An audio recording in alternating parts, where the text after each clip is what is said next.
जय जय राम हरे राम राम जय जय राम हरे जय जय जय जय. आढळपती बाळ बैसविला ध्रुव आणि क्षीराचा सागर उपमन्या.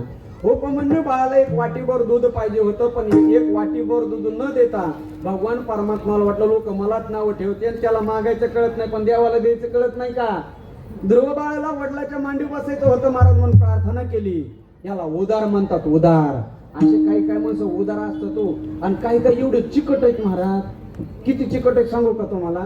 एका चिकट माणसाचं लग्न झालं, ते कसं झालं मला माहित नाही, पण झालं.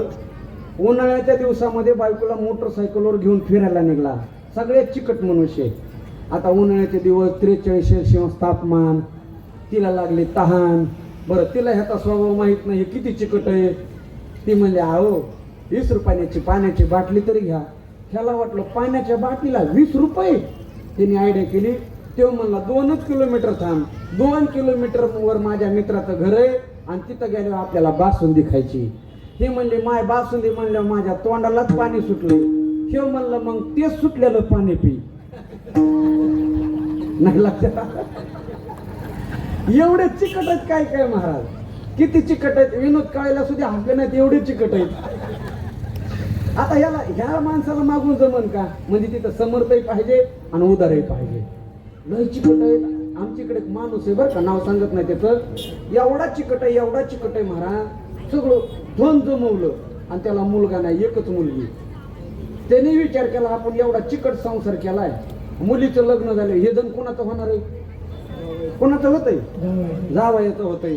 मग हे म्हणला मी जेवढा चिकट आहे ना, माझ्यापेक्षा जावय चिकट बघितला पाहिजे. हे किती चिकट होता अगोदर हे लक्ष देऊ नाही का ना. हे एवढा चिकट होता महाराज. ह्याच्याकडे एक सुपारी होती. किती, एक. ह्याची एक सुपारी 6-6 वर्ष जात होती. म्हणजे किती चिकट असेल, कशी जात होती ती सांगतो ना. याच्याकडे एक सुपारी होती. त्या सुपारीला असं छिद्र पाडायचा, छिद्र. आणि त्या सुपारीला छिद्र पाडून त्याच्यामध्ये धागा बांधायचा आणि किचन रूम मध्ये अशी सुपारी टांगायचा. जेवण झालं, सुपारीला नुसती जीभ लावायची. खायची नाही बरं का. संपन्न मध्ये किती चिकट असेल तुमच्या लक्षात आलं ना. आता हा जावाई किती चिकट बघन. तेव्हा म्हणला तालुक्यात सगळ्यात जास्त चिकट त्याला आपली पोरगी द्यायची. सगळे हारायला लागले नाही ह्याच्या पुढं, पण एक स्थळ ह्याला सापडलं ह्याच्यापेक्षा चिकट होतं. कसं काय चिकट होतं. त्या घरादारामध्ये एकच सुपारी होती, ती 1 वर्ष जात नव्हती, मग 6 पिढ्या जात होती. किती, 6 वर्ष नाही 6 पिढ्या. मग ती कशी काय जात होती. त्यांच्याकडे सुपारी होती, त्यांनी त्या सुपारीला असं छिद्र पाडलं, छिद्रामध्ये धागा बांधला, सुपारी किचन रूम मध्ये टांगली. जेवण झालं, सुपारीला जीभ लावायची नाही, मग सुपारीच्या सावलीला जीभ लावायची. आता अशा माणसाला जर आपण मागितलं तर भेटन का हो. नाही ना महाराज. म्हणजे ज्यांच्याकडे मागणी मागायची आहे, ज्यांच्याकडे प्रार्थना करायची आहे, पहिला तो समर्थ पाहिजे. बरोबर आहे का नाही. नुसतं समर्थ असून चालत नाही, तो कसा पाहिजे, उदार पाहिजे. या झाल्या 2 गोष्टी. बरं, तो समर्थ असूनही चालत नाही, उदार असूनही चालत नाही, मग तो स्वतंत्र असला पाहिजे महाराज. काही काही माणसं समर्थ आहेत, म्हणजे धनवान आहेत, पैशावाले, उदार पण आहेत, त्यांना द्यावाही वाटतं, पण सत्ताच हातामध्ये नाही. बोला, लक्षात आलं ना. एखाद्याला म्हणलं ना लय गणपतीचं सुंदर मंदिर बांधलंय, 1000-500ची पावती पाडा ना. खिशात 1000 रुपये असतात, द्यायची इच्छा असते, पण ते म्हणतो बायकोला विचारून येतो का. स्वतंत्र नाही ना. म्हणजे ज्याच्याकडे 3 गोष्टी आहेत तिथं मागावं. बरोबर आहे का नाही. म्हणजे माझा भगवान परमात्मा समर्थही आहे, माझा भगवान परमात्मा उदारही आहे, आणि माझा भगवान परमात्मा स्वतंत्रही आहे. म्हणून अशा देवाकडे मागायचं. बोलणं लक्षात आलं ना. पहिलं मागावं, तुम्ही झोपा तुम्ही. मागावं कुणी, मागावं कुणाकडं, आणि तिसरी गोष्ट मागावं काय. वा, काय मागावं देवाकडं. पारमार्थिक दृष्ट्या जे अत्यंत महत्वाचं आहे आणि सांसारिक दृष्ट्या जे अत्यंत महत्वाचं आहे तेच मागावं. मनुष्य जीवनामध्ये जीवन जगण्यासाठी सगळ्यात महत्वाची गोष्ट आहे, त्याला ग्रामीण भाषेमध्ये अक्कल म्हणतात आणि उच्च भाषेमध्ये बुद्धी म्हणतात. ह्याचं मागणं आपल्याला गणरायाकडे मागायचं. अभंगाचं पहिलं चरण.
आपल्या परिसराचे भाग्यविधाता.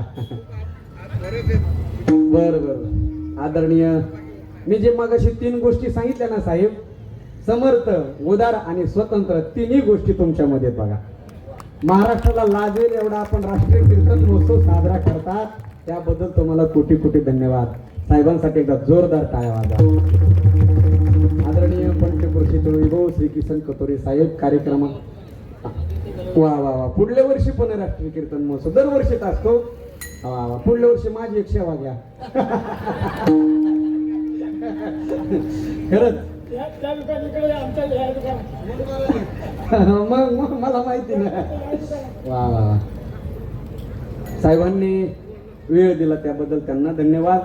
मी कोणाची स्तुती करत नाही. मोहन महाराज परत ते गुण साहेबांमध्ये बरोबर पिसा परिवारांचे बरोबर धन्यवाद.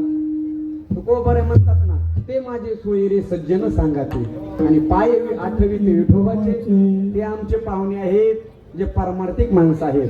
आणि आमदार साहेब आमचे पाहुणे आहेत कारण ते पारमार्थिक आहेत बघा. खरंच ते भेटले, त्यांना धन्यवाद देतो. अभंगाकडे वळू. तुकोबारे म्हणतात आपण त्या देवाकडे मागितलं पाहिजे. काय? बुद्धीची जे देवता आहे ती गणपती बाप्पा. ज्या देवतेकडे जी गोष्ट आहे ती मागितली पाहिजे. भगवान गणराय, भगवान गणेश, ही गणराया ही बुद्धीची देवता असल्यामुळं तुकोबारे म्हणतात दुर्बुद्धी ते म्हणा. माझ्या बुद्धीला, माझ्याकडे लक्ष द्या, माझ्याकडे लक्ष द्या. वाहतूक चालूच आहे. माझ्या बुद्धीला दुर्बुद्धीचा स्पर्श देखील होऊ देऊ नको. काय आहे? माणसाच्या जीवनामध्ये 2 बुद्धी आहेत बघा, प्रत्येक माणसाच्या जीवनामध्ये. जसं की एखाद्या माणसाला 2 बायका असतात ना. आता असते ना बऱ्याच जणाला. जुन्या काळात होत्या बघा. रावणाला किती होत्या? 80,000 बायका. श्रीकृष्णाला 16,108. आता एकच भेटा नाही बरं का. अवघड झालंय लई. आमच्या मराठवाड्यात तर लयच अवघड झालं. टेम्पू नवर देव हा. आता एकच भेटाना पण सगळीकडेच आहे का नाही. इकडं पण तसंच झालंय. फक्त आमच्याकडे पाठवू नका आता इकडे, कारण तिकडच राहिले तर. ऐका, जसं एखाद्या माणसाला 2 बायका असतात. तुमच्या आवाज यायला व्यवस्थित? ऐका ऐका. एखाद्या माणसाला 2 बायका असतात. पहिली असते बघा पाहुण्या रावळ्याने करून दिलेली, बरोबर आहे का नाही. पहिली बायको जी ना ती पाहुण्या रावळ्याने करून दिलेली असते, नात्यातली असते. त्या मुलाचे मायबाप नातेवाईक तिला बघायला गेलेले असतात. आणि 4 माणसामध्ये देवबाप्पाच्या आग्नीच्या साक्षीने पहिली बायको घरी आणलेली असते.